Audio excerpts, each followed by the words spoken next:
Jeremy Baughn. Jeremy, where are you from? Jeremy Baughn. Jeremy, where are you from? I said, um, like, Great opening. what's my stage name? Jeremy Baughn from Fork Union, Virginia. What was growing up in Fork Union, Virginia like?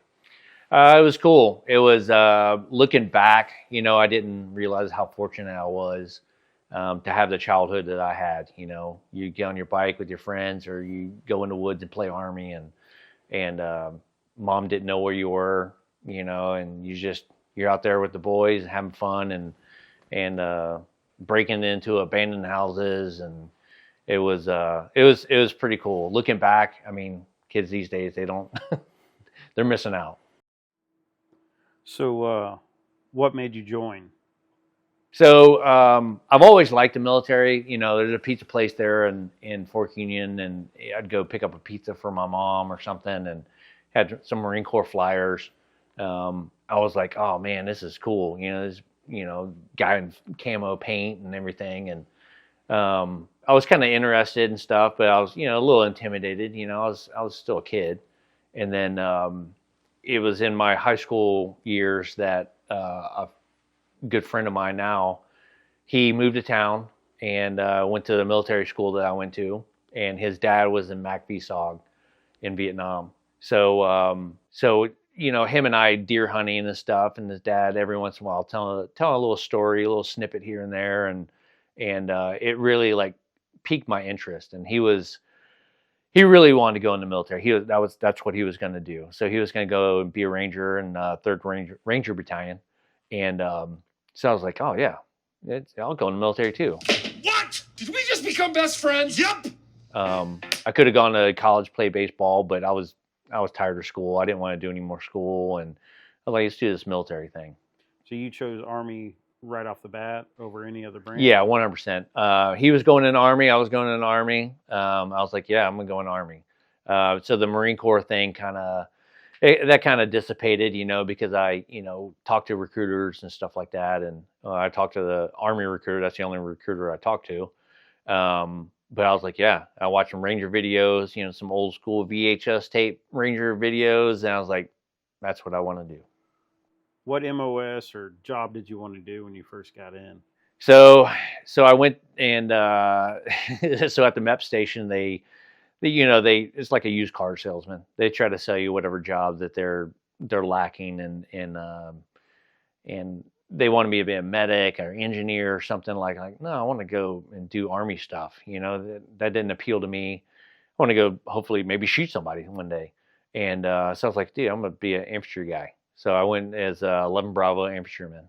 So my first duty assignment at 17 years old, because I went in a delayed entry program, I kind of lucked out and I went to Schofield Barracks, Hawaii at 17 years old. So I was in the Army, not even a year, I think. And then the whole Haiti uphold democracy thing happened. So we deployed to Haiti, and I was like, cool, I'm going to go actually do my job. And I went down to Haiti and did some stuff I think we were there for like 5-6 months. And so that was my first taste of the real world kind of thing. I'm not holding on to apron strings anymore, and I think I'm an adult, but I'm not. I'm still 17, 18 years old at that point. But yeah, it was eye opening, but it was a good experience. I had almost died within the first year and a half of my enlistment because we had a vehicle that I was in rolled over in a river. So we were trapped underneath the vehicle in a Humvee. And then anyway, my squad leader ended up pulling me out and medevacing me and 2 other guys. And so that was it was kind of like, oh, this is real. I could actually get hurt doing this. So it was good. It was good. It kind of makes you grow up quick.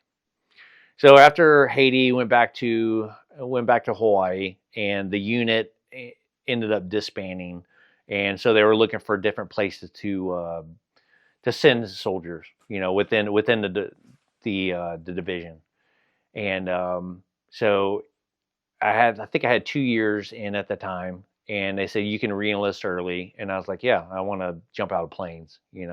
This light infantry stuff is cool. Walk around in the jungle with the pack on and all, but I want to jump from planes. So I re-enlisted early. I went to the 82nd Airborne in Fort Bragg, North Carolina, and so did that. It was kind of peacetime, but within the first 6 months of me being there, they said, hey, we're going to Haiti. I'm like, oh no, I just went to that shithole.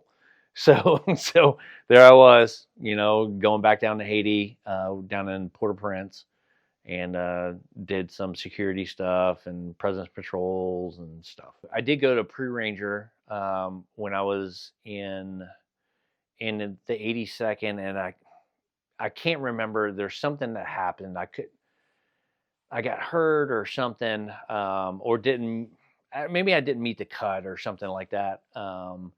So I didn't make it to pre-ranger because I wanted to go to ranger school. And Why?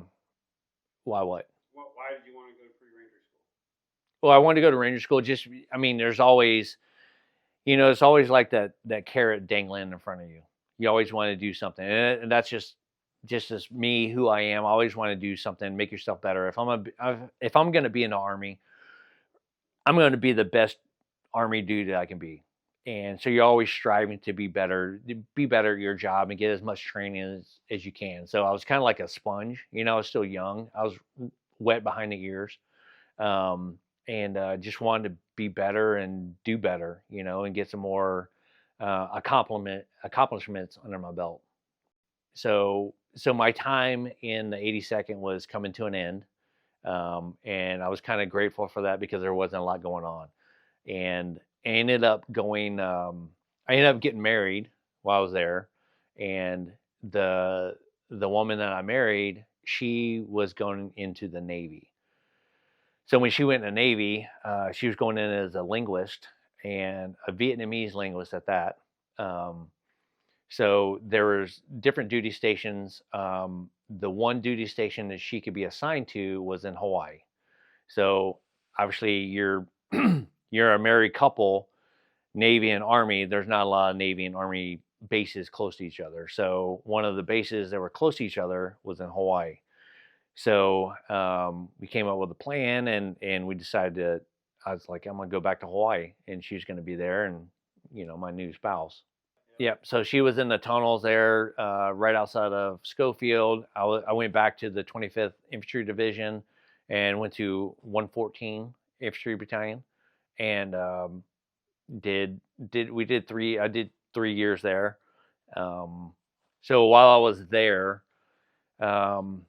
again, always wanted to better yourself. So now I have my expert infantryman's badge. I got an airborne, badge. I got an air assault badge and stuff. And, you're working your way through the ranks and stuff. I was the E5 and then E6. And then they asked me to come over to the scout platoon.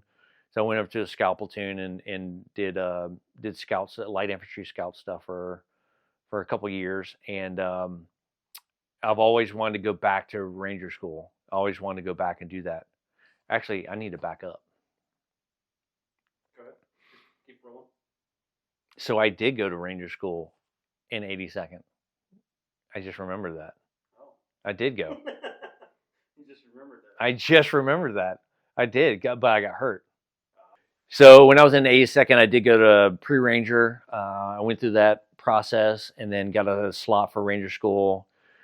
Went to ranger school. It was shortly after they had an accident there in ranger school down in Florida. A couple of trainees got killed in the swamps, and so I made it through the Derby phase, and then went up to the mountains and stuff like that. And when we were up there in the mountain phase, I ended up breaking my ankle on Mount Yonah.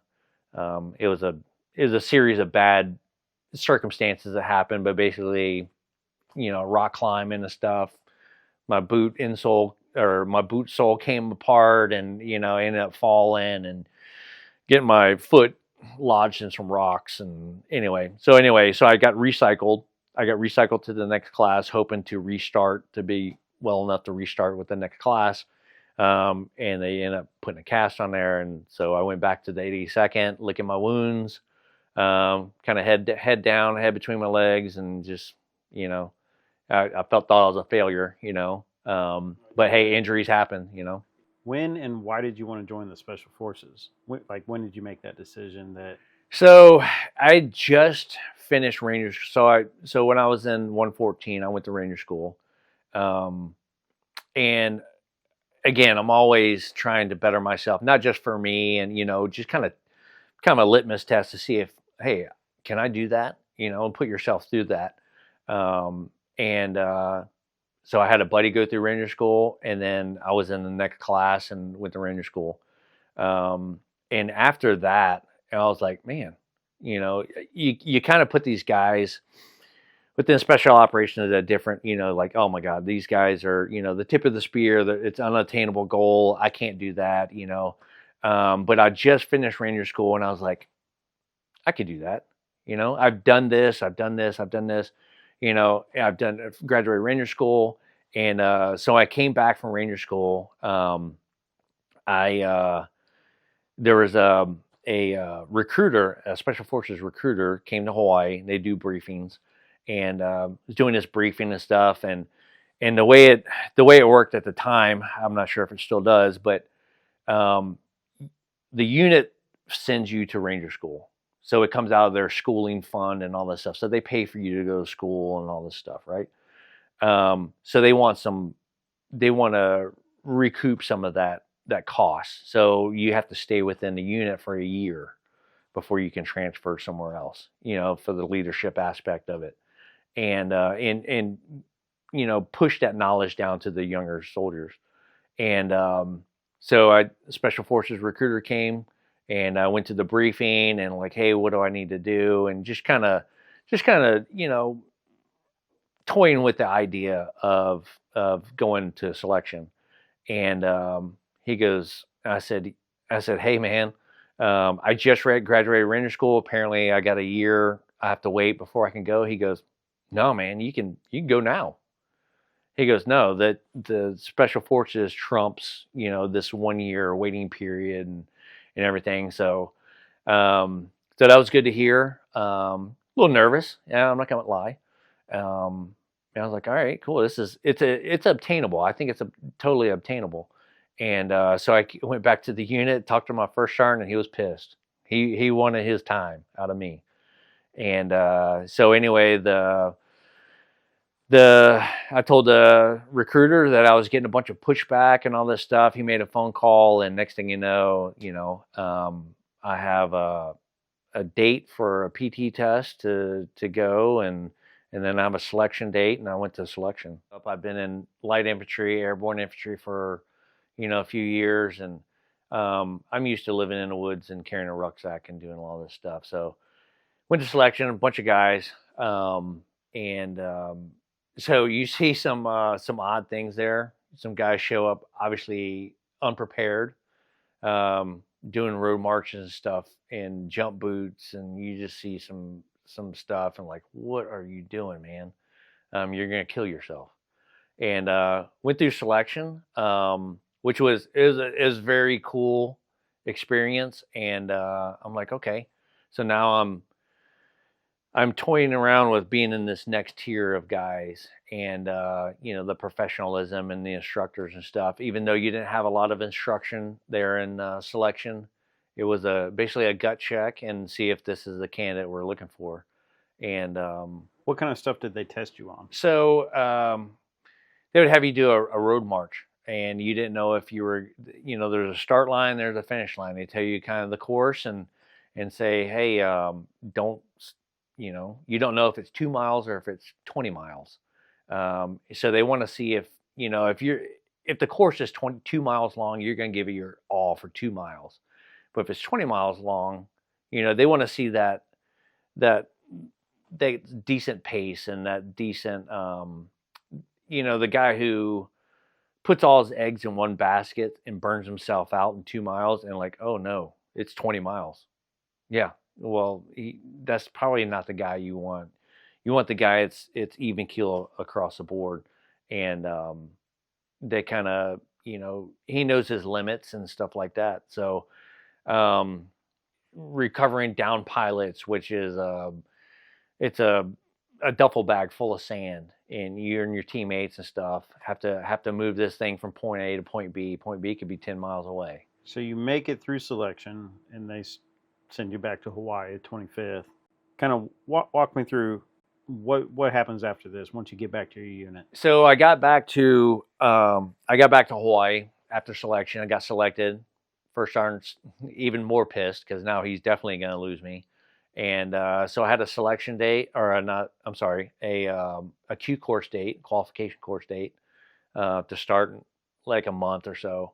And I remember my wife and I, we were, not doing so good. And obviously this whole SF thing kind of, added a little fuel to the fire and stuff like that. But she was super supportive. She wanted me to follow my dream. So as I was clearing out the apartment, and all my stuff was already sent ahead to Fort Bragg to start this qualification course.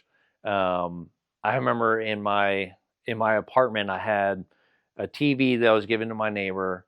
I had a suitcase. I had a surfboard. I'd surf all the time. And then I remember turning on the TV and I saw the Twin Towers fall. 9/11 happened, and I'm like, I'm going to be probably very busy, in the coming months, years, whatever. And thinking, me being a little ignorant to it, I'm like, all right, I'm already Ranger qualified and all everything. They're going to need guys to go to the, get in combat with them, and they're going to kind of push me through some of these, some of the qualification course and stuff like that, and, bypass some of the training. But no, that wasn't the case at all. When 9/11 happened, what was the atmosphere like? I just know when I was there, but it was obviously shit's going down. It's real world. Terrorist attack. The towers just fell, and guys are in Afghanistan, going to Afghanistan, and that whole thing was kicking off. So it was very real, and it came very surreal. That this is my chance to get into combat. And thank goodness I'm with these guys, or I will be with these guys. It was going to be I knew it was going to be different, it wasn't just presence patrols and, the stuff I did down in Haiti. It was going to be, real world, combat. So in the selection process, they pick you to be one of 4 MOSs. So you got 18 Delta as a medic, you got an 18 Echo as a Commo guy, you got 18 Charlie as an engineer, and you got an 18 Bravo as a weapons guy. And it's all based on testing and everything like that. The super smart dudes were the medics, which their qualification course is super long. I think at the time, maybe it's 2.5 years long. The Echoes were about 2 years, and the Charlie's a little less because it's all, it's demolitions and construction and all that stuff. And then the weapons guys are, U.S. weapons and foreign weapons training and stuff like that. And then, so their course is a little shorter. But they picked me to be an 18 Echo, a Commo guy, and I wasn't real thrilled about that. You kind of have a wish list on what you want to be, and I wanted to get to combat, and so they picked me to be an 18 Echo, a Commo guy, and I wasn't thrilled about that because I'm like, dude, I hate radios. I don't know nothing about them. Obviously, they'll train me, but I wasn't really stoked about it. But at least I'll be on a ODA and a team and stuff, and I kind of knew how that worked. Speaking of some of the instructors and stuff and their experiences and all that stuff, everybody cross trains. I mean, doing medical stuff to weapon stuff, you're a shooter first, and then you have your trained skill that you have to do for the team, to be functional. So once I graduated the Q course, SEER being your final phase of the course at the time, I think it's all changed now, but so SEER is survival, escape, resistance, and evasion. Basically, it's basically a POW school. So obviously, you're doing a lot of stuff behind enemy lines, and being in special forces or any special operations, you're more likely to get captured and stuff. So it's basically a school. It's probably one of the best schools I've ever been to in the military. Teach you a lot about yourself, and how to survive that situation to best of your ability. So during that process, you kind of you find out what group you're going to go to. Or actually, let me back up and cut. So during the qualification course and stuff, you're picked. You do some small unit tactic stuff in the beginning, or at least I did. How it worked at the time. You do small unit tactic stuff, and you do all the fundamental ambushes, raids, reconnaissance stuff, the stuff that I had already learned in Ranger School and stuff like that. And then you break away and you go through your actual job training. So I was going to do communications training. So we did 7 weeks of Morse code training. You learn all the radios and how to fill in with all the crypto and everything like that to make them secure. So you go through all that phase, and then during that process, you take it's called a D-Lab. Basically, it's a defense language aptitude battery. So basically, how smart is this dude to learn another language? Because everybody in Special Forces has another language. Obviously, I probably wasn't very good, so they said, "Hey, we're gonna train you to speak Spanish." So rather than French or Arabic or something. So that kind of defines what group you're going to go to, because all the Special Forces group have an area of responsibility. So 7th Special Forces Group, our area of responsibility is Central and South America. So Spanish-speaking, nations. So I'm learning Spanish. So I went through a Spanish course for about four months, and then at the end of that, we go to SEER school, and then at the end of the SEER school, that's when we go to your group. So what was day one at group like? So I came to 7th Special Forces Group. I came to Bravo Company, 2nd Battalion, 7th Group. And these boys were just coming back from Afghanistan. I haven't seen any combat, anything. These guys are, they just did a tour over in Afghanistan. And I was itching to get over there. Obviously, they're just getting back. So I was kind of, it's going to be a minute before I get back my chance, And so it was just kind of, hanging out. These guys are going on leave, but I was there around the company, doing things for the sergeant major and the commander and stuff like that, and finally got assigned to my first team, which is a direct action team. And the team sergeant he was a bit of a character. Really well known in 7th Group, if not all Special Forces. Can I say some funny shit? So my first introduction to my new team sergeant was I was sitting in the B team, which is kind of like the support team for the company, and so my new team sergeant comes in and keeps asking the sergeant major, "Hey, when are you gonna give me my guy? When are you gonna give me my guy?" And then the commander and the first sergeant's office were right beside each other.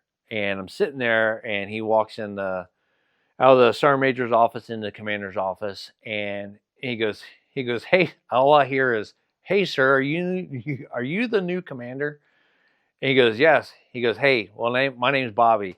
And he shakes his hand. I hear him, introduce himself, and all of a sudden I hear his skin on skin. I'm like, and I hear, "What the fuck?" So Bobby had pulled down his pants and just started shaking his dick at the commander. He goes, "Welcome to the company, sir." And I'm like, "Oh my God, what have I gotten myself into?" And team sergeant walks out, and sergeant major comes out, and he goes, "Hey, that's your new team sergeant." I'm like, "Oh my God, what have I done?" So that was my first team sergeant. That was my first experience on a team, and I, took all orders from him from then on. So you enter group as a commo specialist. So I'm curious, how did you go from being commo to being a sniper? So again, the boys were just getting back from Afghanistan, and there wasn't a lot going on because they were kind of refitting and stuff, and wait for their next rotation or whatever. And so the uh, the the company next door, Alpha Company, they had the way the group was set up at the time. Each battalion only had one paid dive team, so a scuba team, and so the company next door, Alpha Company, was running a pre-scuba course, and they were wanting people to go to this pre-scuba course, and me being new to the game, I'm like eager to do something. I was like, I want to do some Green Beret stuff. So I ended up doing the pre-scuba course, and the team sergeant that was running the pre-scuba asked, they were needing a Commo guy, and he asked me to come over there to the paid dive team. I was like, yeah, that's an extra $75 a month. I'm like, yeah, I'll do that. And so I went through pre-scuba, waiting for my date to go to scuba school, and moved companies. Went over there to ODA 745 and did some. I wasn't scuba qualified then, but we did some train ups and stuff, and helped those guys while I was waiting for my dive school date. And so I ended up breaking my collarbone like a week before my date. But a week before I was supposed to show up. And so anyway, so I was busted up. So they said, well, hey, we're going to send you to the B team, which is like the kind of like the support. They're all SF guys, but you can heal up and stuff like that, and we'll bring you back down or whatever, if the slot's still available. So I went up to the B team, did some stuff, did some deployments down to South America for, I think I did one down to Colombia for 6 months, and did that stint. And then the Halo team, high altitude, low opening team, the Freefall team, had an opening. They wanted me to come over there, so I went over there, and so I went from the B team to a Halo team. How high are we talking? Typically about 14,000 foot. That's the typical jump altitude, exit altitude. And then whether you're doing a low opening at 4,000 foot or you're doing a high opening, it's called a hey-ho, high altitude, high opening, that allows your parachute to glide further. And it's a more clandestine way to get to a target. So you usually open your parachute about 10,000 foot. And FID meant that you were training local combat forces, correct? Correct. Their police force, or their special forces guys, or their special operations guys. They're the equivalent of our MARSOC, Marine Special Operations guys. When we were in Paraguay, it was a combination kind of class of all police, special forces, Marine, just their tier 1 units in those countries. Okay, so what's next after that? So I went to the Halo team, and I wasn't Halo qualified. So I wasn't Freefall qualified yet. And I didn't have a school date, but the company sergeant major, he liked me. I did a good job, I guess. And he said, hey, I have an opening, a slot for a Sephardic class, which is basically, it's all direct action, kind of CQB, close quarter battle, kind of door kicking course. You can either go to Halo school, wait for your Halo school date, or you can go to this course. Now, if I went to this course, I would be moving companies to an entirely different battalion and company, just focusing on the direct action aspect. And I talked to some fellow teammates and stuff. They're like, dude, you can get Halo school later. Jump on this opportunity. So I decided to go through that course. It's about 2.5 months long, if I remember right. And so I went through Sephardic. And so now you're focusing on hostage rescue, direct action, just breaching, and all the stuff that goes into that.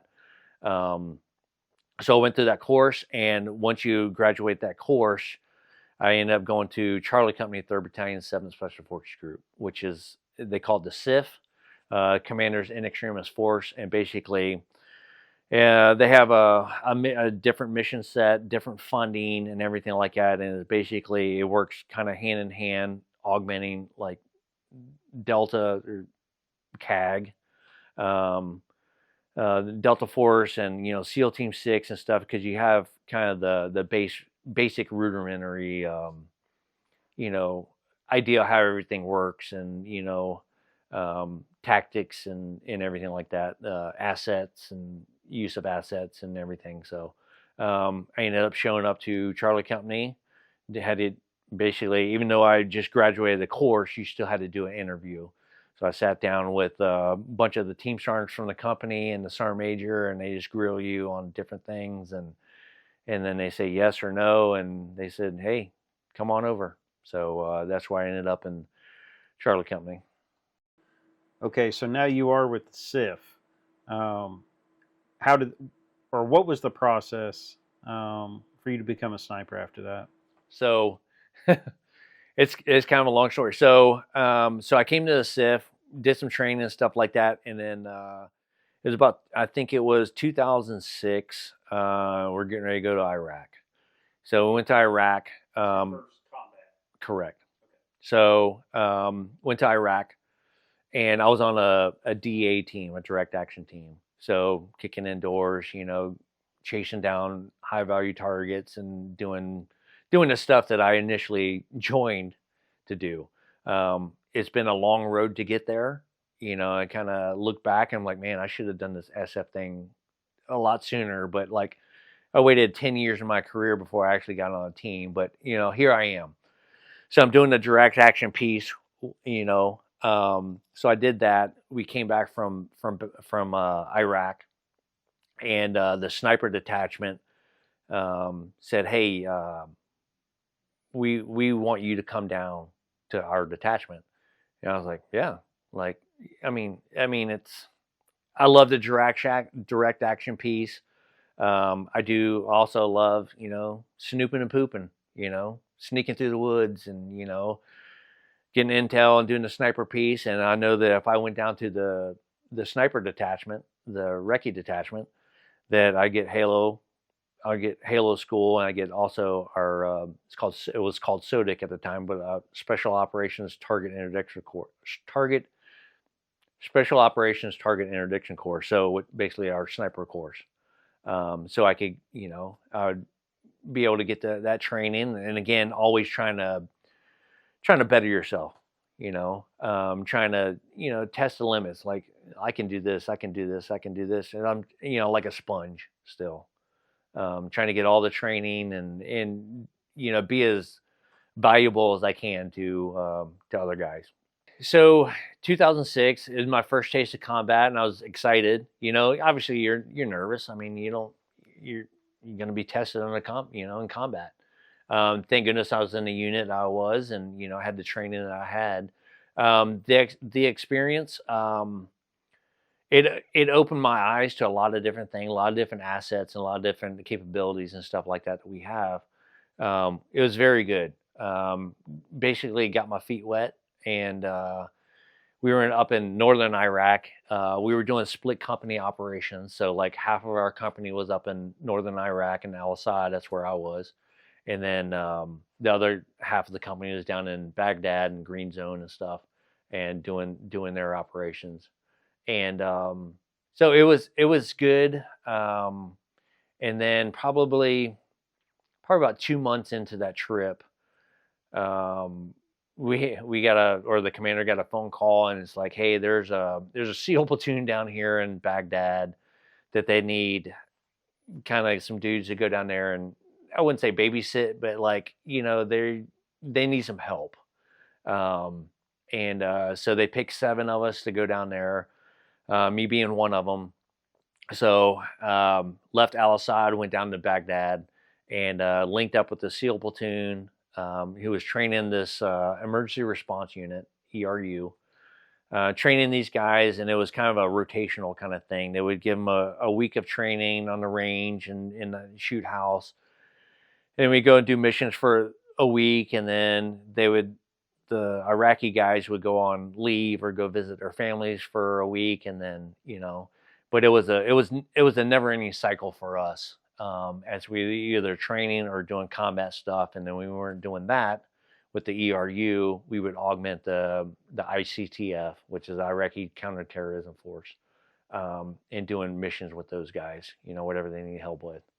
So it was a good experience. So I finished out that rotation there down in Baghdad, and had a lot of good experiences, some crazy experiences, some lucky experiences. But yeah, it was good. I mean, and I'm like, okay, so I tested myself in combat, and I wasn't disappointed. Nobody got killed on that rotation, and all of my guys were good, and yeah, so I can't be mad at that. So when we deployed back, that's when the sniper detachment team sergeant approached me and said, "Hey, we want you to come down and come, be on recce." And I'm like, "Sounds good to me." I mean, this kicking indoors and stuff, it's fun, but you're shooter first, right? It's just I can add more tools to the toolbox. And so that's what I ended up doing. I went down there to the recce detachment and got a slot for Halo school, went through Halo school, and then I got a slot for our sniper course and went through sniper course, and did that. And then the company was going through some changes to where we were splitting the company into two different elements, two different troops. So you have a couple assault teams and a sniper detachment, and then you have a sniper detachment and a couple assault teams. So two different troops. So they were standing up this second recce detachment. And so they picked me to go over there and start this thing up. And I was a sniper team leader on this new detachment and stuff. So I had a couple of snipers underneath me and doing sniper stuff. When was the first time you had direct action with an enemy? It was on the first deployment. 2006. It was 2006. Yeah. Yeah. We hit a target with the emergency response unit. We came in on a helicopter infield, and we had to travel down this gravel road. And there was a row of houses on our left-hand side, and the two target buildings were kind of standalone buildings. And we get up there, we secure the buildings and stuff like that.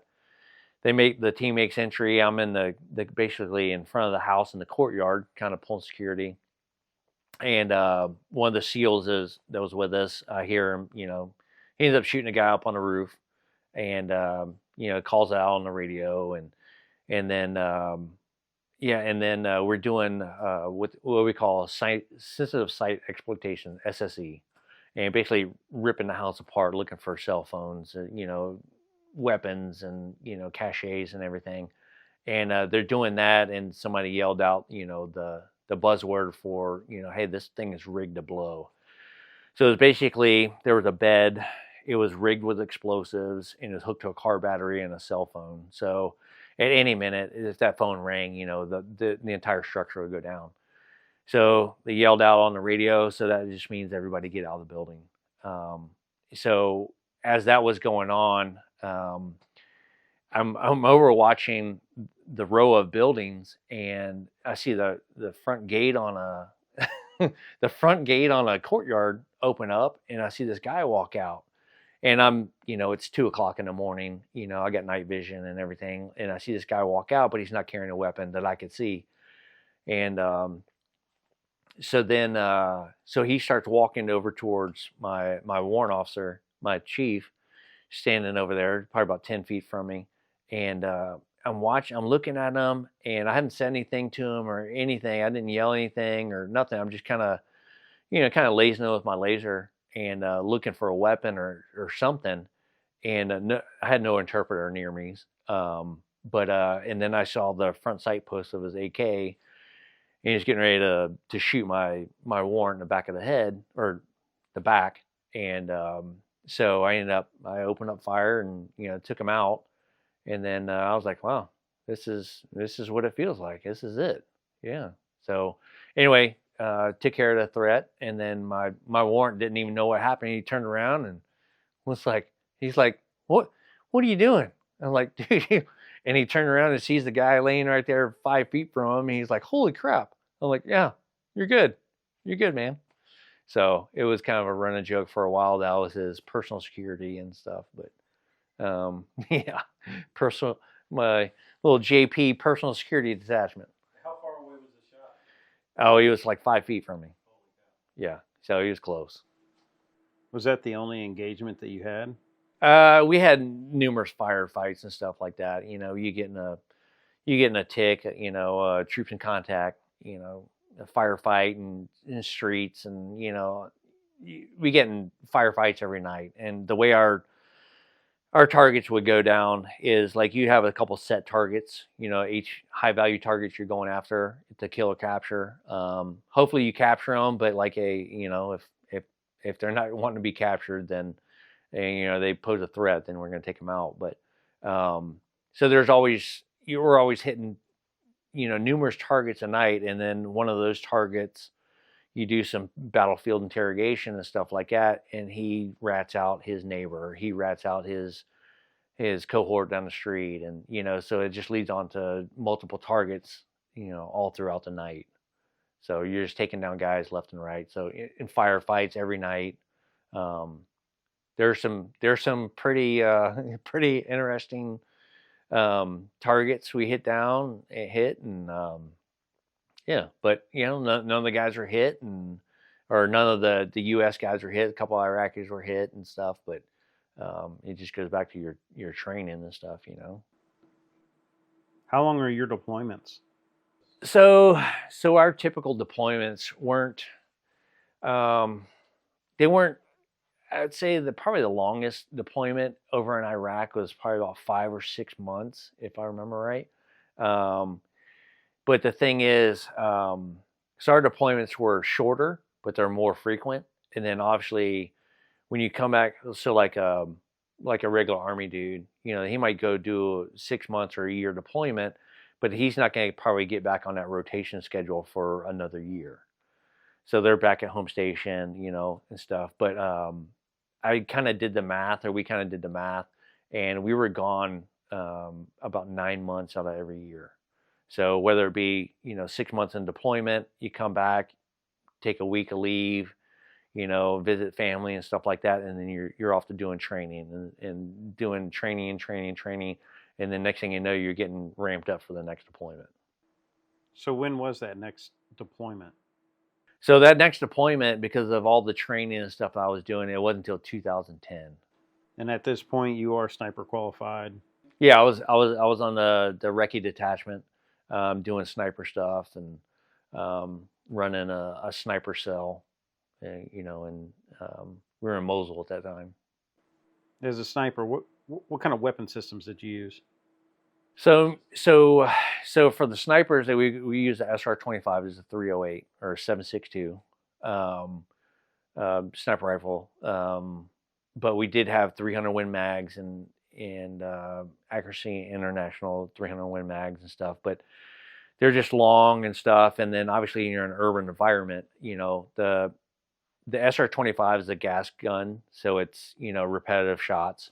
You're in an urban environment, you might need follow-up shots and like put multiple rounds down range, multiple targets. With the bolt guns, obviously a lot more accurate, but like our engagements were, a couple hundred yards, if that, in most of the scenarios. So like the bolt guns are more accurate and stuff at further ranges and stuff, but the it all depends on the scenario and the around the circumstance. In Afghanistan, yeah, I'd use a bolt gun if you could.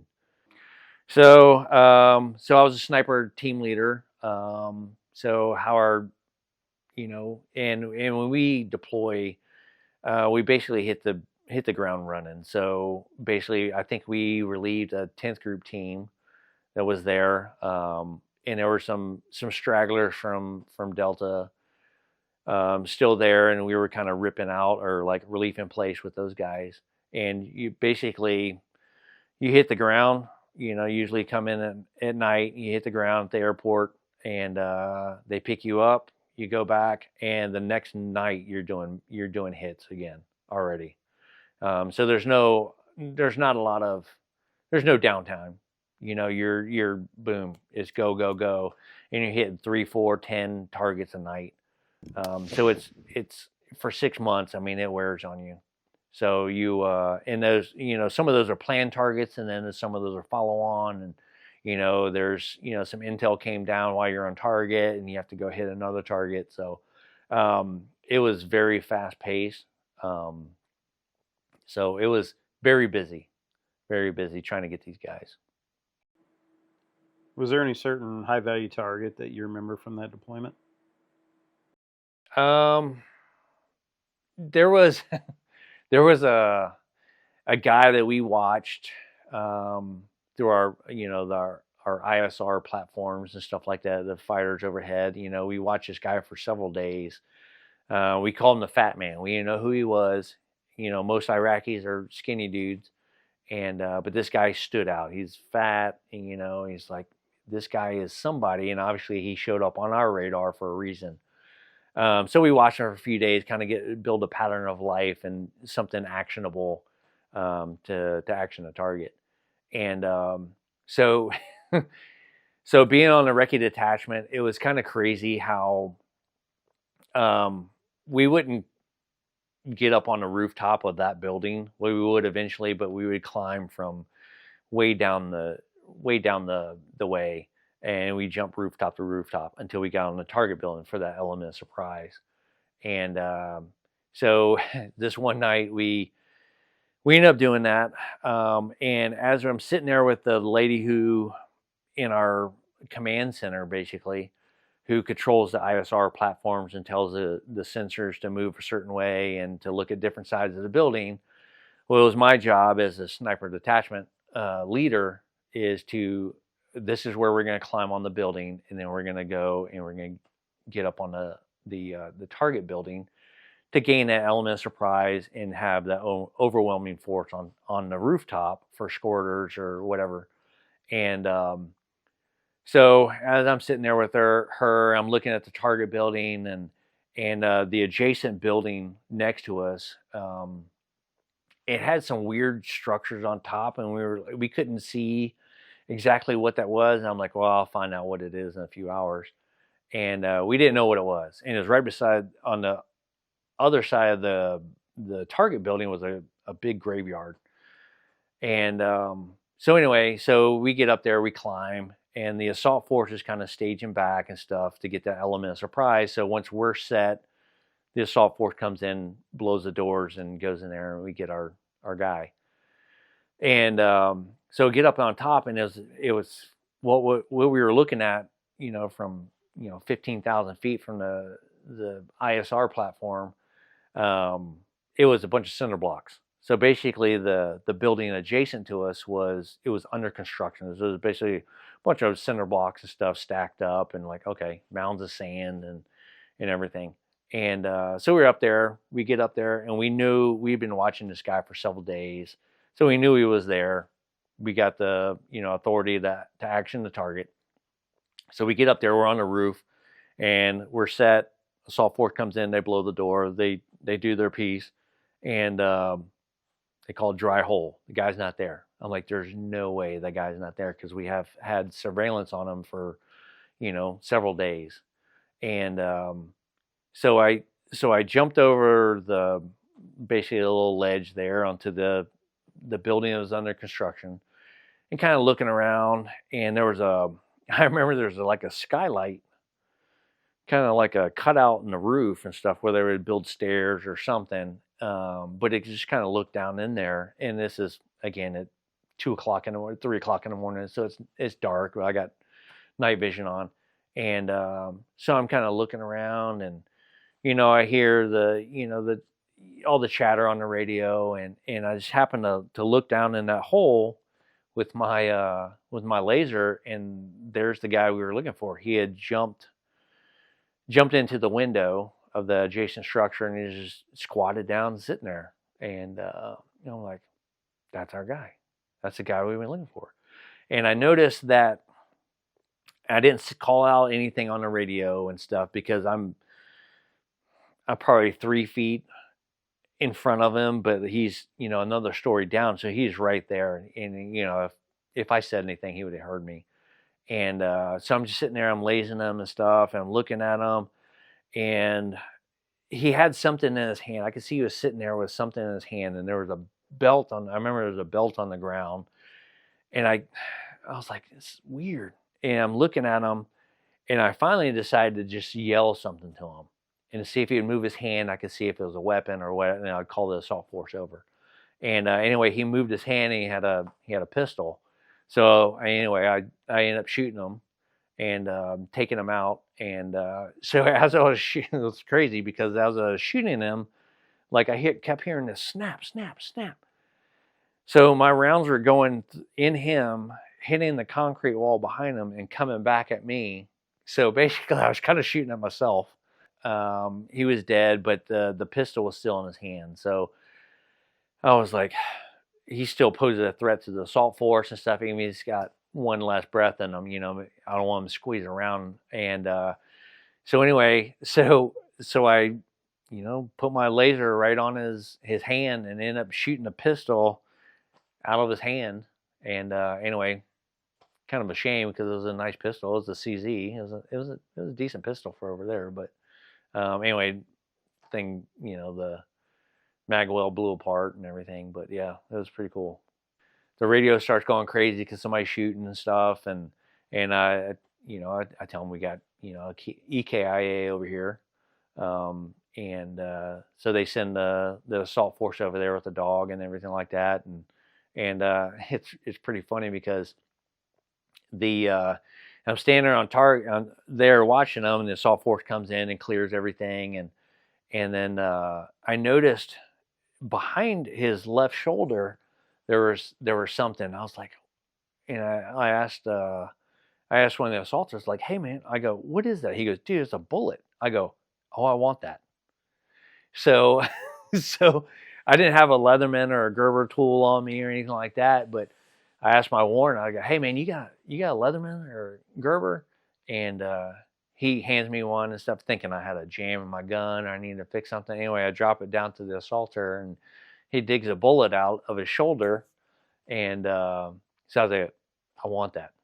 I'm gonna take that back with me. I go, I'm gonna get that back when we get back to base. And so anyway, so he throws the thing back up. I give it to my warrant, and he's like, what? He goes, dude, this thing's got Haji blood all over it. He goes, no. He goes, dude, you better clean that damn thing off.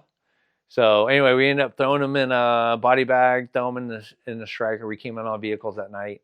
And so anyway, we hit 4 or 5 more targets. But yeah, so that guy ended up being like I think they call it a deputy wali of Mosul, who was like the assistant mayor of Mosul, and he was a big financier, Saudi Arabian guy. And anyway, we didn't know who he was, but obviously he was a bad guy, or we wouldn't have been following him.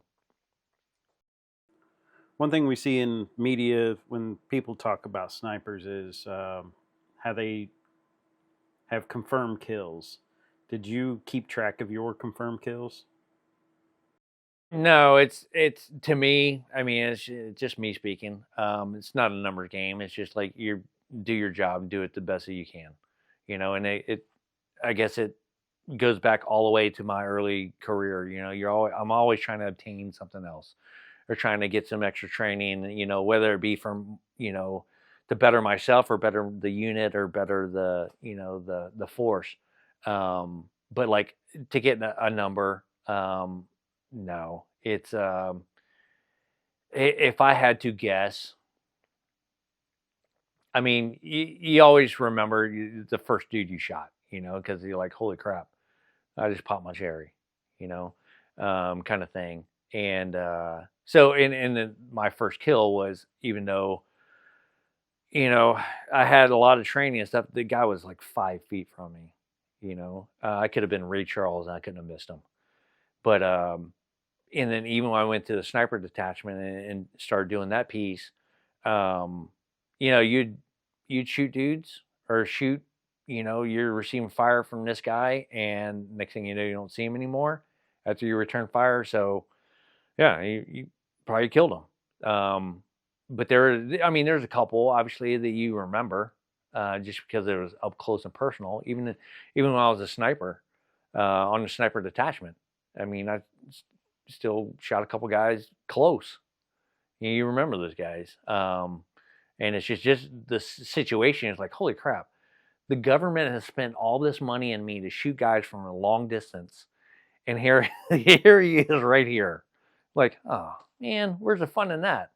But I mean, it is what it is. It's all situational dependent, mission dependent, and all this stuff. So the guys who actually, the guy might have 60 confirmed kills or whatever. I never kept track of that, by any means. I just know that I was receiving fire from this guy, and then I took a shot or two, and he's not returning fire anymore. So I did my job. I eliminated the threat, or at least suppressed it, and yeah. So if I was to put a number on it, maybe a dozen people or so. I don't know. And again, I mean, we were in firefights all the time. So it's just, I don't know. It's not a numbers game for me. It was just to do my job the best I could. Did a HVT mission ever turn into a gun battle? I mean, we'd be let's say we're on target, trying to capture, this HVT, this high value target. And then, once the cat's out the bag, you blow a door off, or gunshots start ringing out because you encountered a guy on target. Then you kind of wakes up people.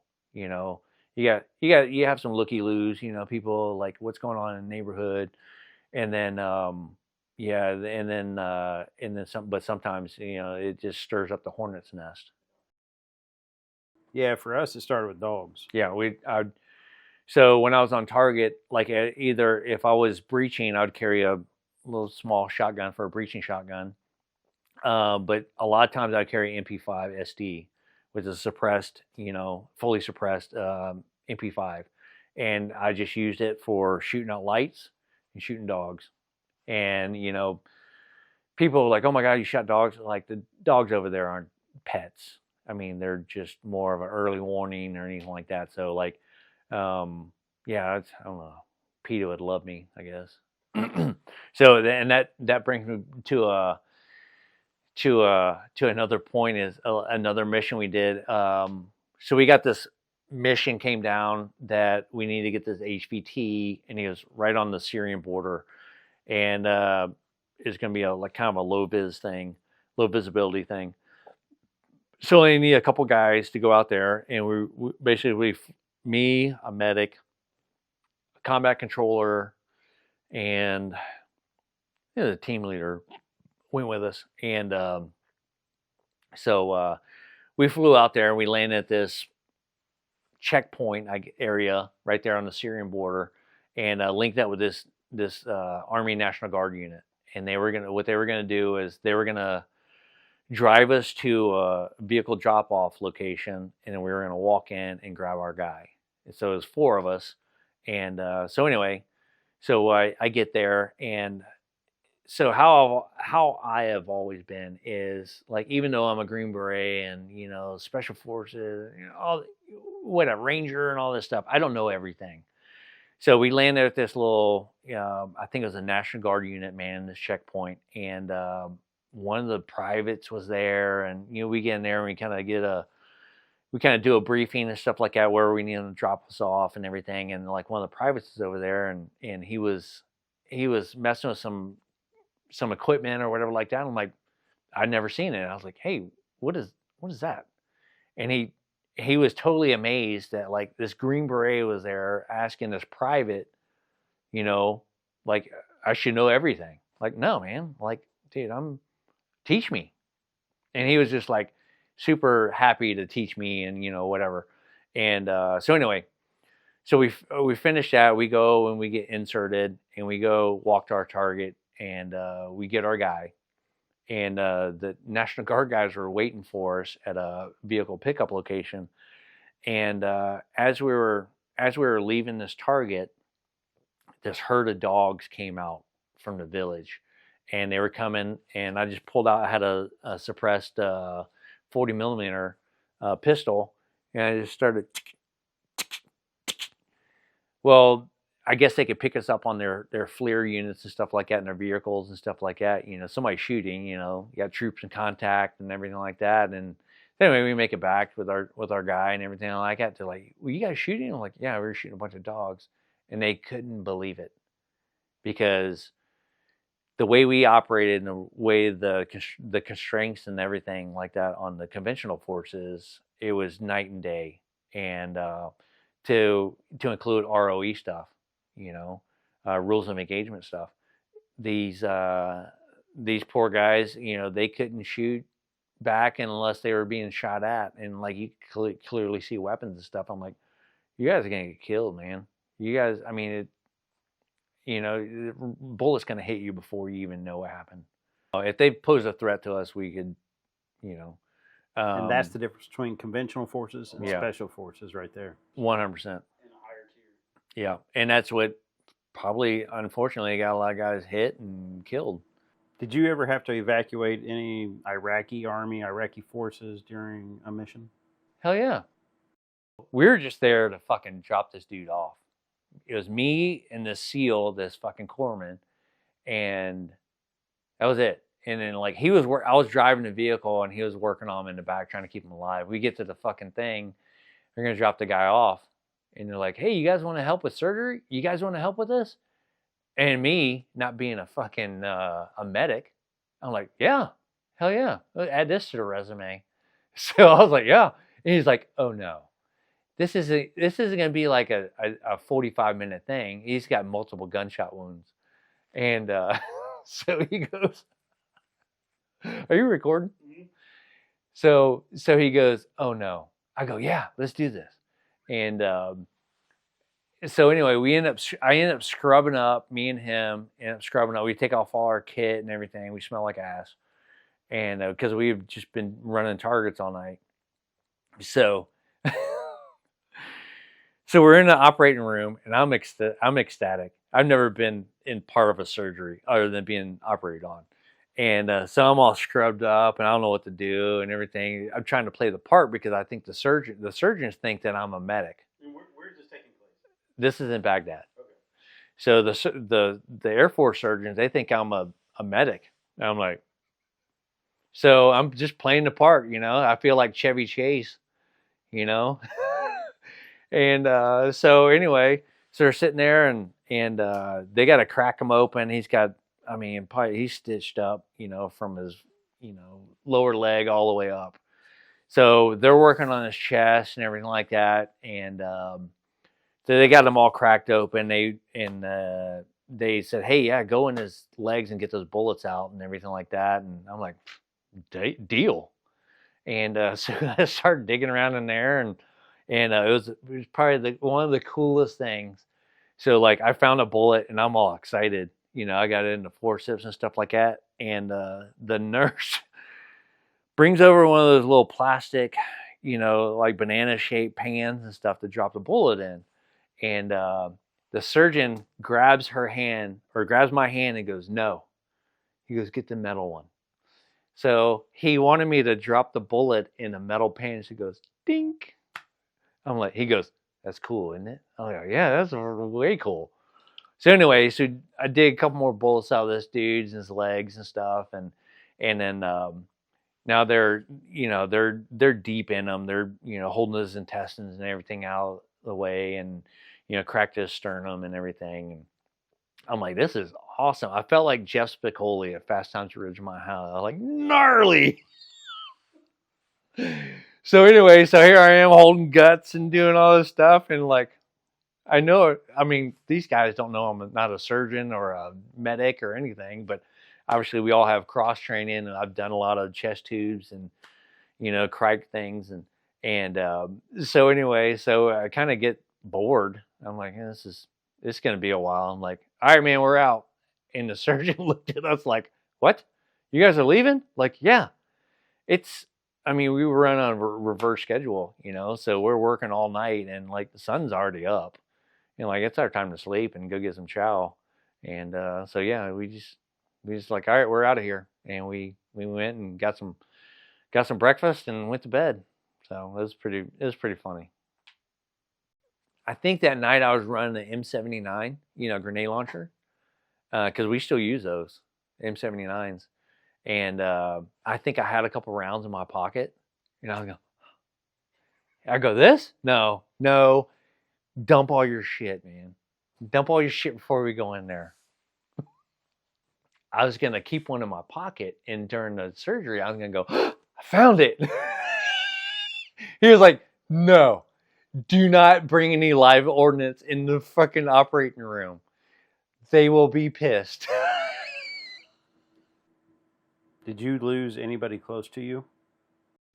Yeah, I lost quite a few guys that are close to me. I'd say fortunately they weren't. I think I was lucky. I don't know if it was just the luck or if it was divine intervention or what it was. But the guys that I deployed with when I was in charge of them, I didn't lose any of those guys. So none of those guys, I mean, there's bumps and bruises and stuff, we had some incidents but no, none of those guys, fortunately, didn't get hit or killed, under my command, I guess you would say, under my control. So I think that's a success, but you still lose a guy, a friend, teammate, old teammate or something, years later. Something else happened and those guys aren't with us. What's one that will stick with you? Probably one of my one of my guys on my sniper detachment. He ended up moving on and doing another gig in a VBID, vehicle borne explosive. Hit a gate, and actually my pre-scuba partner, it was the two of them were at the gym working out there, and anyway, the insurgent vehicle hit the gate, so they grabbed their guns and they went to go help, and they ended up taking out a bunch of dudes. But so Drew, who was one of my snipers, he ended up getting fatally hit, and then George, my pre-scuba partner, he ended up getting stitched up and paralyzed now from the waist down, or from the chest down. Yeah, losing Drew was a kind of a big hit, it always sucks losing a guy or a guy, a teammate, from the past or whatever. But I mean, I mean, we're not out selling Girl Scout cookies. It's a dangerous job, and we all know what we signed up for. Unfortunately, these guys, they didn't make it home. So one thing I noticed out in your shop was that bottle of whiskey. Can you tell me about it? Yeah. So it's a bottle of Gentleman Jack, and it's basically inscribed on the front. It's got my unit and my team and stuff like that on there, and then on the back is a lot of teammates and guys that I served with that aren't here anymore, just because they met their fate, and whether died in combat or training or so every Memorial Day, I crack this bottle open, take a shot for these guys, and hopefully I don't have to get a bigger bottle. Hopefully these guys, I don't have to add anybody there to it, but just a reminder, for the boys. A lot of good dudes on there. Who are they?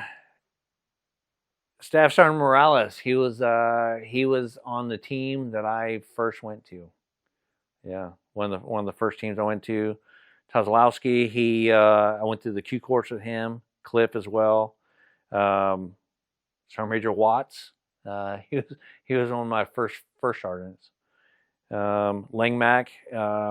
he was on the team right next door to me when I was on the dive team, and he ended up going over to CAG and stuff, and ended up losing his life over there. And then Fernandez was my company sergeant major.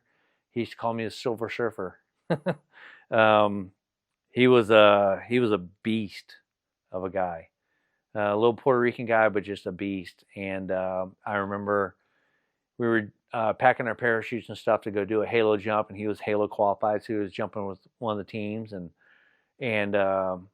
I just got out of the sniper course, and I hadn't had a haircut in a while, and we were obviously back in garrison and stuff like that. We got to keep some kind of regulations, and so we're over there packing my parachute, and he goes, he was my brand new sergeant major.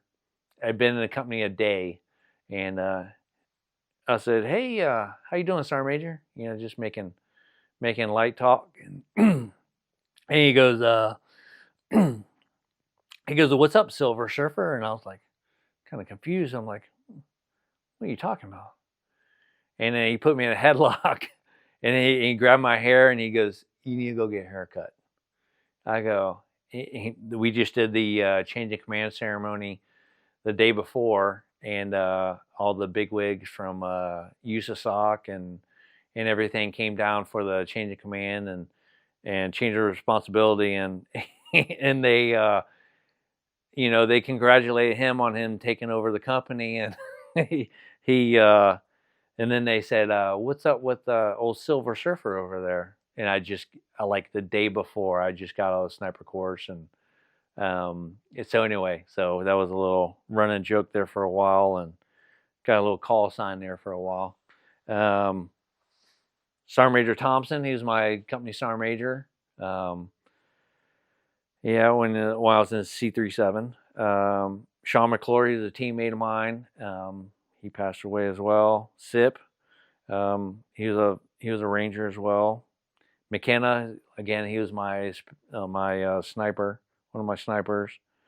Rodriguez, he was my buddy in language school, who he was obviously Rodriguez. He spoke Spanish, so he kind of helped me through, Spanish, the Spanish course, and just a solid dude. And Kapowalski, Joe Cap, he was a Ranger, and he's got a book out, or there's a book out about him, and he was one of the first amputees to get back into combat as an amputee with the Ranger Battalion. So just a solid dude. Unfortunately, he, the demons of war got him, and he ended up taking his own life. So just sad. But anyway, every Memorial Day, and I take a shot for the boys. So one thing I did on social media was I asked, if anybody could interview a Green Beret sniper, what's a question that you could ask? And so the following are questions from, people on my social media. First question is there a mission that you would have done differently? I don't think so, because at the end of it all, I mean, all the boys came home. They came home in one piece. Were there maybe some tactical stuff on target, maybe. But in instance, I think at the time I was the E7, a sergeant first class, and one of the team leaders, who was the ground force commander, wanted us, the sniper detachment, to be on this specific building, and I just, no, our boys we're not climbing up there. We're not going there. It's not tactically sound, and we're not going to do that. So I put my foot down. It was a big to do, but just me as an E7, you got a commander, telling you to do one thing, and like, nope, we're not doing it. And I don't know. Looking back, maybe one of my guys would have got hit. I don't know. But I think it made a difference, and to stand up for what's right and what's tactically sound, and like our, some of our commanders were great, phenomenal guys. Majority were, but they're only on the team for so long.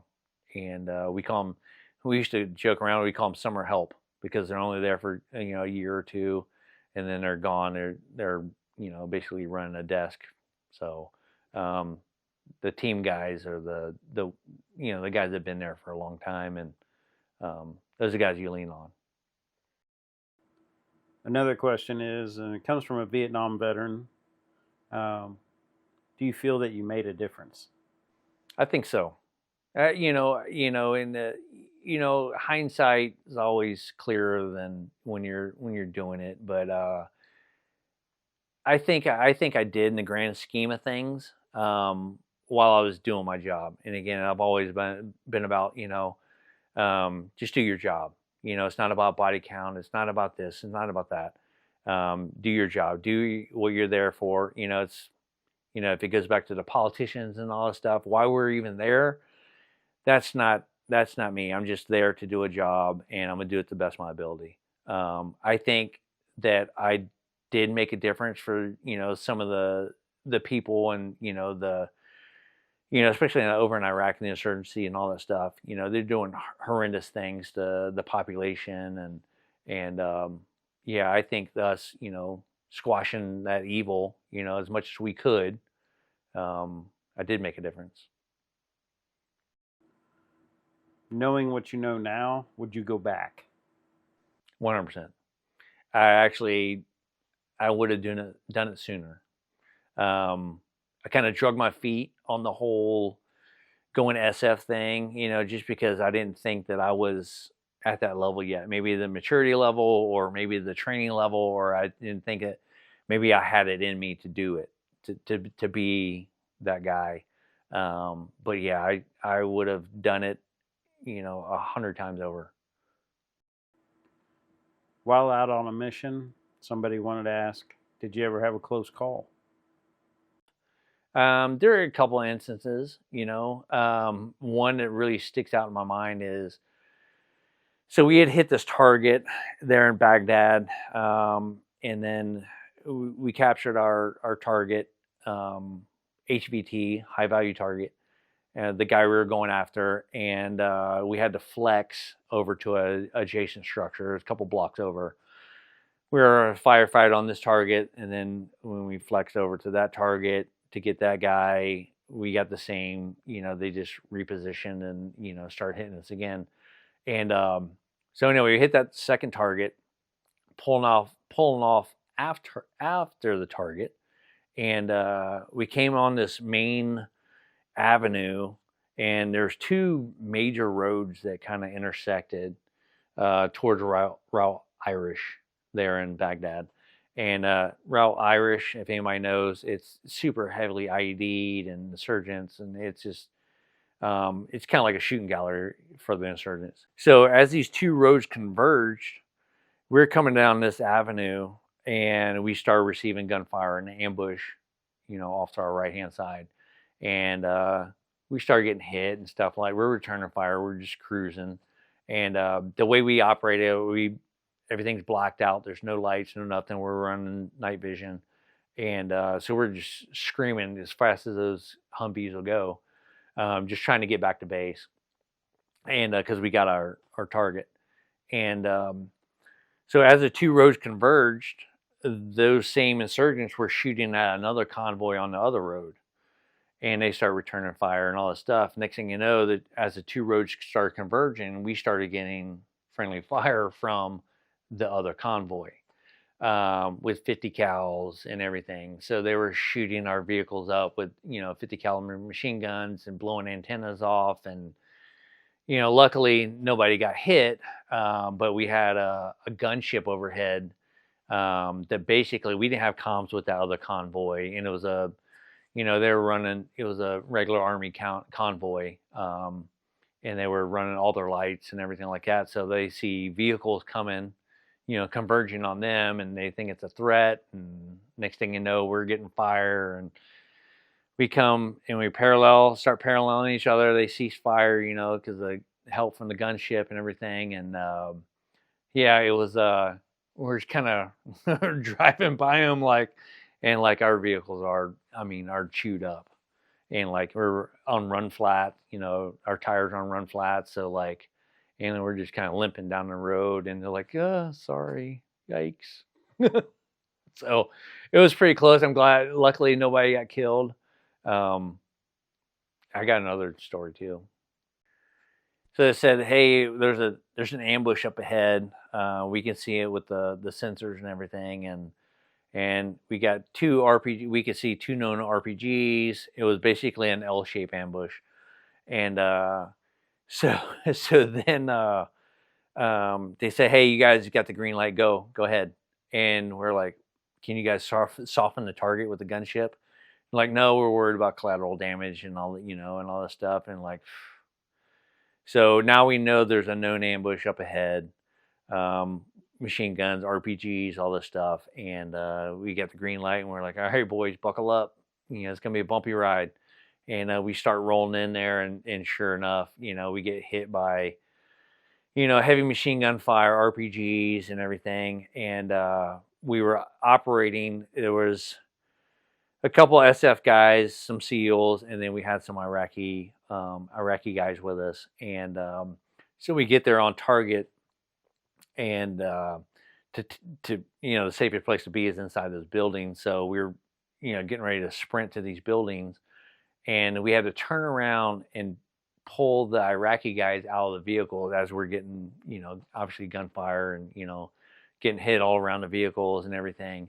And but these guys didn't want to get out of the safety of the vehicles to get to the target. And anyway, we ended up making it to the target, and the gunship, and actually the guys, the ambush actually retreated a little bit. They came around the bank of the river and stuff, and we ended up hitting with like 40 millimeter rounds from the gunship, and I think like 6 105 millimeter rounds, which was the combat controller on target was like, hey, he's coming in hot, and I just want to get on the roof and watch all this. And so it was a good fireworks show. What's one mission that you're most proud of? I think all of them. They were all a success. In some ways. Some were dry holes. We didn't get the guy we went for, but but at the end of the day, all my guys came back, and we were safe. As we could be. Doing what we were doing. But I mean, I think we facilitated a lot of stuff, and we did a lot of damage. Got a lot of bad guys off the streets for sure. But I think every single one of them, it had its place in the war, in what we were trying to accomplish. So how many deployments do you have under your belt now? 3 combat deployments, 2 Iraq, 1 Afghanistan, and then I don't even know how many to say I did to Central and South America. Everything from FID missions to doing the counter narcotic stuff with DEA and yeah, it's just I don't even, I couldn't put a number on it.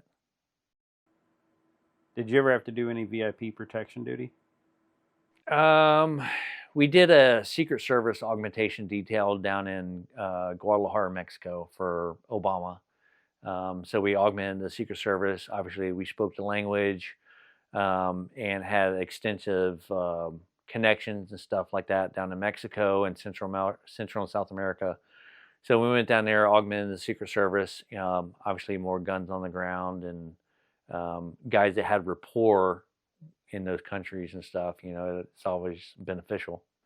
No issues with cartels? No, they know better.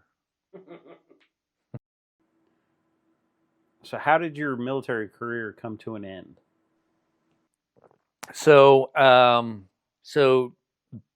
due to numerous injuries and stuff like that, so I was always like, again, I'd broken my collarbone and continuously jumping and doing halo jumps and all this stuff, and I fell off a building in Iraq. There's all kinds of injuries that happen in training, in combat, not, enemy fire or anything like that, but I mean, vehicle accidents, I mean, you name it, you get banged up pretty good. And so anyway, it got to the point to where my surgeries and everything like that, and I basically lost control of my right arm, basically nerve damage and everything like that. So I mean, even in free fall, like I couldn't feel my arm, and it just got to a point where it was unsafe. And so basically, I went through a medical evaluation board and all that stuff, and I did a little over 20 years. I wanted to push it out to 25 years and then retire, but the injuries were they just compounded so much, and so basically that kind of set me on the course to get out of the military. And I was like, well, you know what? Maybe that next deployment would have been the one. So I was kind of lucky in that aspect that, I'm still, I can still walk around and do stuff and, do things. So a lot of guys don't have that opportunity. They're just too broken, or, or not with us anymore. When you retired, where do you feel that you struggled? Because I feel like a lot of us do. I think, yeah, it's quite the adjustment, and I don't say that lightly. It sucks. I mean, it sucked bad.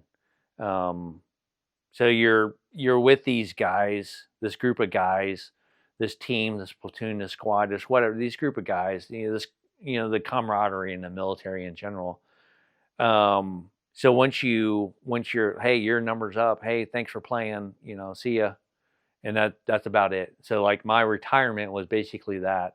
So I kind of got, I left on the medical aspect of everything, and so there was no retirement ceremony. There was no nothing. It was kind of like there was no closure to it. And I think that's kind of like what a lot of guys struggle with, is that transition period. And that's the most crucial part, is because you're once this, and now you're back to, a civilian life. And it's like, you're not worried about deployments and all this stuff, which is great. But now you're having to adjust, and you have to find your niche, your purpose. Getting back into a new lifestyle, which is, I mean, I felt like a Boy Scout running around with a gun, and they're paying me to do it. I was having a blast, and all of a sudden the carpet gets pulled out from under you, or you served your enlistment, and you're like, I'm done with this. I'm gonna go to college, or I'm gonna be a civilian. And it's kind of an eye opener, because it's, like, now what am I gonna do? And it's tough. Did you ever struggle with alcohol? I don't know what you're talking about. No, I wouldn't say struggle with it. I mean, I like that. I think I'm a social drinker. It's not like drink to, drown your sorrows or whatever like that. I did struggle with, I could have done better. I could have done this. I could have done that. But after I've been out for, I mean, I just hit 11 years I've been retired, this past January. And you're like, you know what? I did this, I did that. I was pretty good, and it's like, I'm not one to thump my chest and oh, look at me. But I think I had I had the career that I had. Some guys do struggle with that, alcohol addiction, and, just feeling sorry for themselves. And that's where you just kind of like, you know what?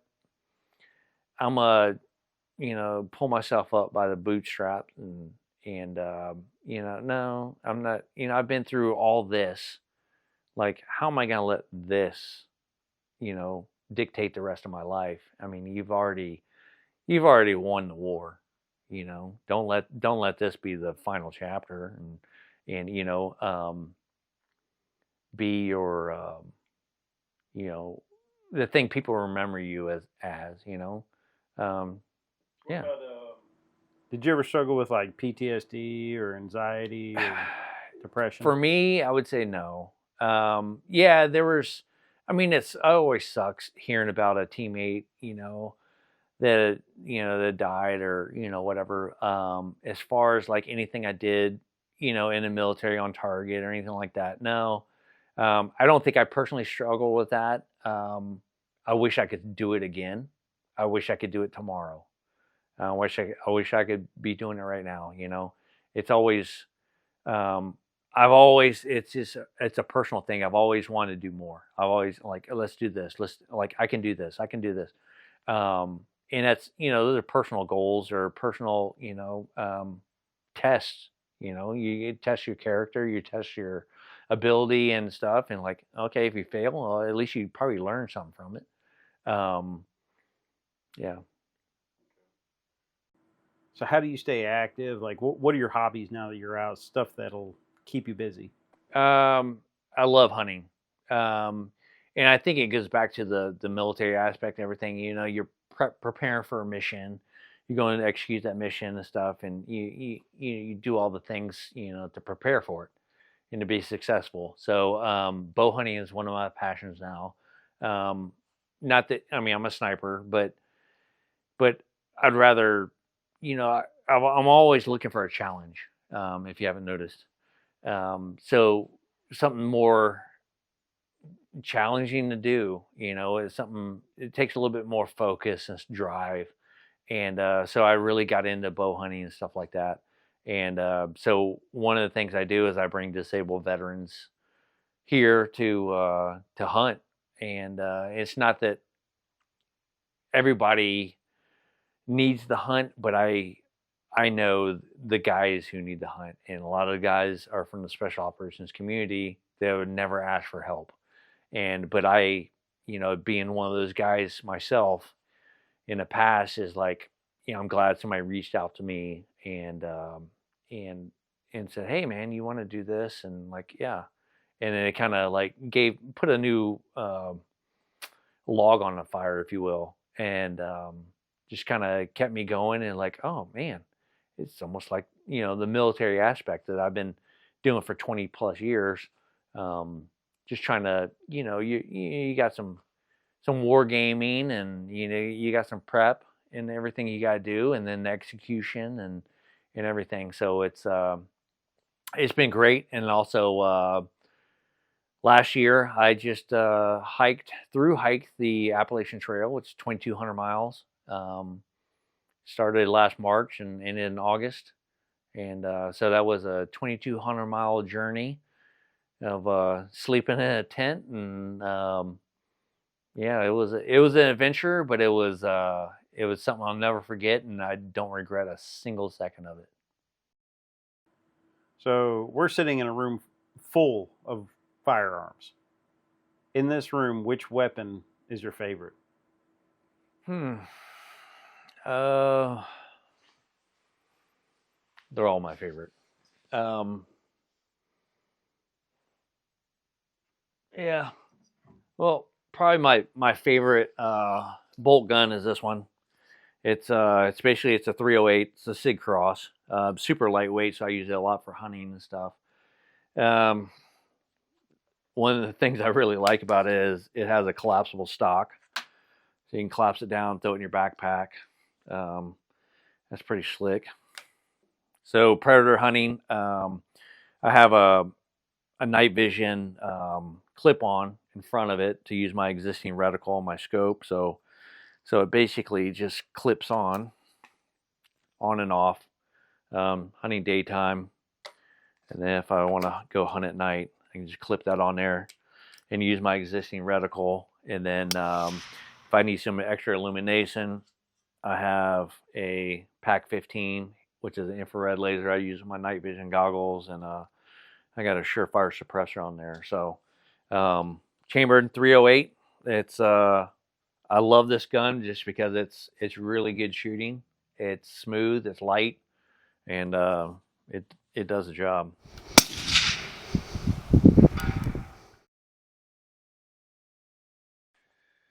Let me tell you my sloth story. I don't think so. You'll, Eat it? huh? Did you eat it? No, it was our, I won't say combat sloth, but it was a sloth. It was kind of a funny story.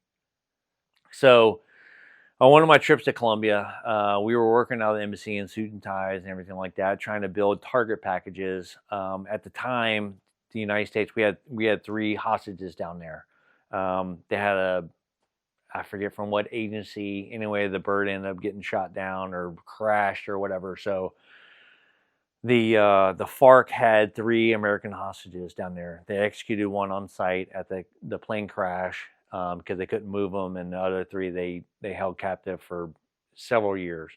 So they were always trying to find out where these guys were and trying to get some intel on everything because they would always move them from different camps. And so anyway, on this trip down to Colombia, working out of the embassy, and basically our role was the Colombian military would target these drug camps, and with their air force and everything like that, bomb them and everything like that. But we also need to gain intel to find these guys, or hopefully find these guys. So so once they developed a target package and everything like that, we would go. We'd obviously change out of our suit and ties and stuff like that, and we'd go and we'd stage in a forward operating base and go into the jungle, rappel, fast rope, whatever it is, to get in there after the Air Force had bombed these drug camps, and hopefully to get some intel on where our guys were. And so anyway, on one of these trips, we staged, and we got the green light. They're going to be dropping bombs here shortly, and so anyway, we're in a Black Hawk, and we're wheels up, and we're cruising over the jungle and stuff like that. There was a very small Colombian military encampment, and so anyway, we sat down there. We're just waiting for the green light to go in because they hadn't dropped yet, and so anyway, the pilots, they turn off the rotors and everything like that. Well, obviously, a helicopter shows up there, and you got some white-faced dudes show up, and all the Colombian soldiers, they want to come see who the white guys are. And so anyway, they come and they're hanging out, and this one Colombian soldier comes over, and he walks over to the aircraft, and he's carrying a sloth on his hip like a baby. I'm like, what, dude? Check this out. So he brings the sloth over, and we're kind of hanging out and stuff, and we kind of de-kid it a little bit, and just kind of waiting for the word to go. And this sloth is just kind of hanging around, and it's like, man, this is the best petting zoo ever. And so anyway, the sloth is climbing around inside the Black Hawk, and all of a sudden our commander runs out of the bunker over there and like, dude, let's go. So the pilots start turning engines and pushing all the crews, pushing all the Colombian soldiers away and everything like that. And we're getting our stuff on and, doing combo checks and make sure we're good. And next thing you know, we're, the pilot pulls pitch, and we're cruising over the jungle and getting ready to come in on this target. And I happened to look up near I remember sitting in you're sitting there on the floor of the aircraft, your feet hanging out. And I look up near the pilot and co-pilot, and there is the sloth still inside the aircraft, because when the crew members were pushing everybody away, there was one guy trying to yell and like, and he's pointing, and the guys are just pushing him back. And I'm like, holy crap, that sloth is still, and he's climbing on the back of the pilot's seat. I'm like, dude, check this out. And he's like, holy shit. So I'm like, oh my God. So anyway, we show up, we rappel in, and do our thing, go, battle damage assessment, looking for intel and going through bunkers and, searching all the bodies and crap. And yeah, it was like holy. So the bird dropped us off and went back and then either loitered or landed or whatever. Like when it came back to pick us up, the Sloth was gone, but on target as well. And I have it still to this day. Is so we're going through trying to get intel on the American citizens that were there, and trying to see where they moved them, if there's anything. And there was a bunch of, there's carnage and a couple structures on fire and stuff like that. And I remember guys went over there to clear one of the structures, and next thing I know, I look back over, and one of my guys is running out with a box.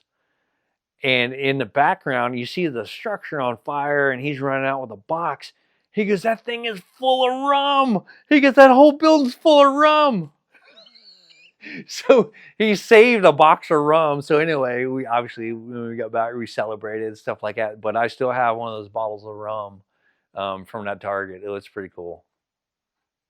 This bottle of rum was captured from a FARC-controlled camp deep within the jungles of Colombia while conducting combat operations with ODA 791 on 7 November 2007. So I hope you guys are able to take something away from this, my incoherent rambling, a sneak peek into my life as a special operator. It's not all glory all the time, like Hollywood perceives it, but it's real life. There's real consequences, and it's everyday life. It's just I was fortunate enough to be in a position to have the opportunities that I had. The schooling, the training, the deployments, and meet the warriors that I trained with and fought with. But I hope you were able to gain something from this, and maybe crush some misconceptions of special operations and special operators. And at no point do I ever regret any of my training, my deployments, my time in special operations. And it was an absolute honor to train and fight with some of the greatest warriors on this planet. And I'm humbled to be a part of that brotherhood.